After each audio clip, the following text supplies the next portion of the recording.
only time Indianola was busy was when we were little kids in the summertime when everybody came home.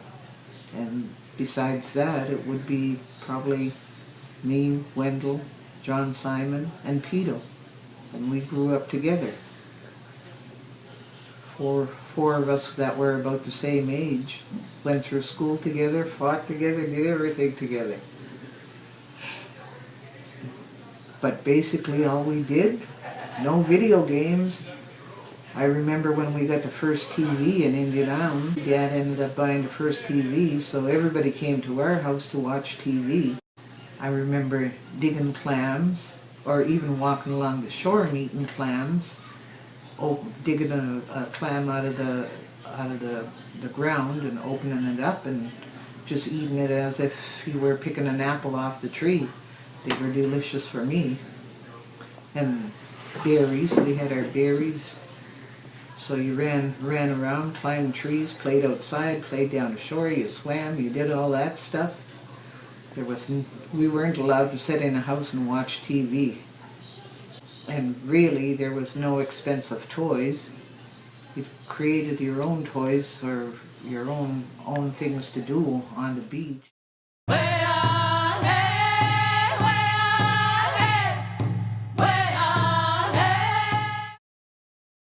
If you're in a bigger community compared to Indianola, which had very few people, and you move to one of the largest reserves in New Brunswick, which is Tobic, there were more opportunities.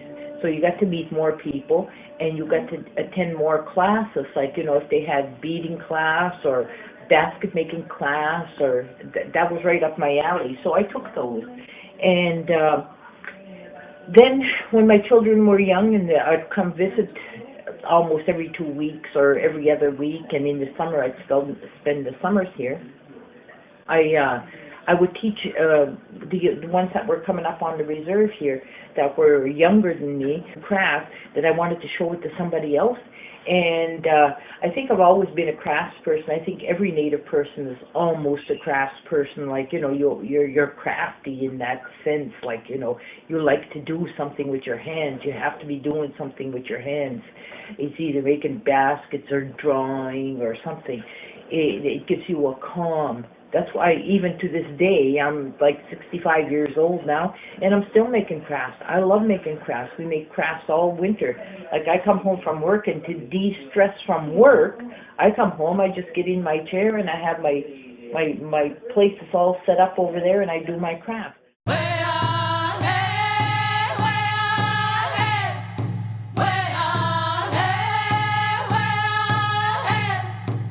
She says, do you want to go home or do you want to go to work? I said, I'll go to work. So we went to this is Victoria Hotel.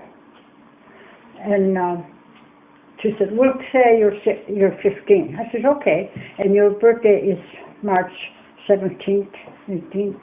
She said, we'll say you're going to be, in 4 weeks, you're going to be 16, okay? I said, all right. So this is a funny story. So I went to apply for this job, and this woman says, you're 15? I said, yes. I'm going to be 16 in 4 weeks, because this is what Margaret tells me to say. I said, okay.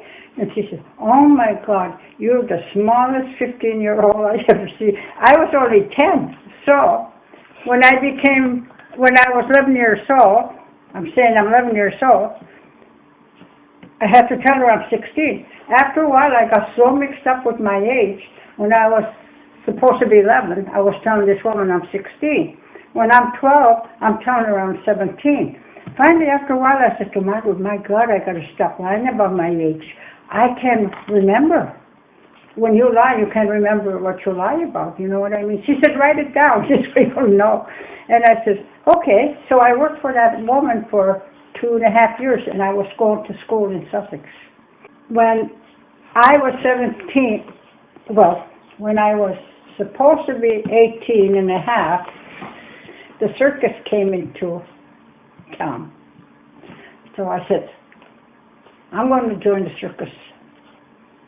Margaret said, what? I said, I got a job working at the circus. I'm going to. He said, you can't hold a work a circus. You're only 12 years old, 12 and a half. I said, no, I'm 18 and a half. Because he told me that I'm 18 and a half. I'm only 18 and a half. So I said, I'm going to join. So I go over there and I joined the circus and I got a job. Working with where the snake pit is, and I'm deadly afraid of snakes. Oh my God. But I was paid, they paid real good. Where I worked at Victoria Hotel, they were paying me $10 a week.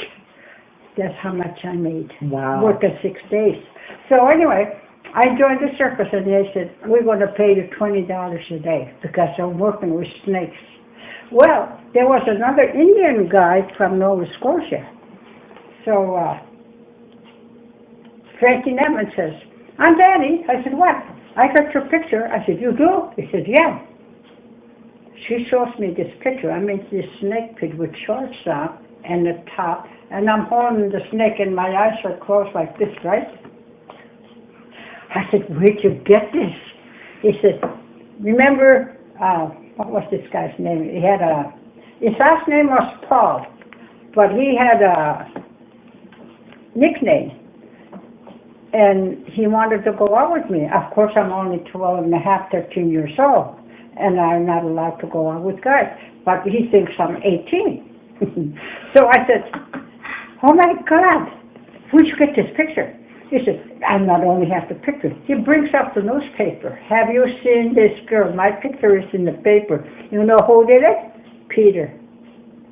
He wanted to find you? Peter, my brother Peter. Oh. Posted it Mountain Time. Have you seen this girl? We're looking for her. Here I am working in the circus. So this guy comes over and says, this looks like you. I said, yeah. And he said, you're only 12 and a half years old. I said, really? Whoever put that on made a mistake. It's your brother, and they're looking for you, and they're over there. They got me out of that circus. I was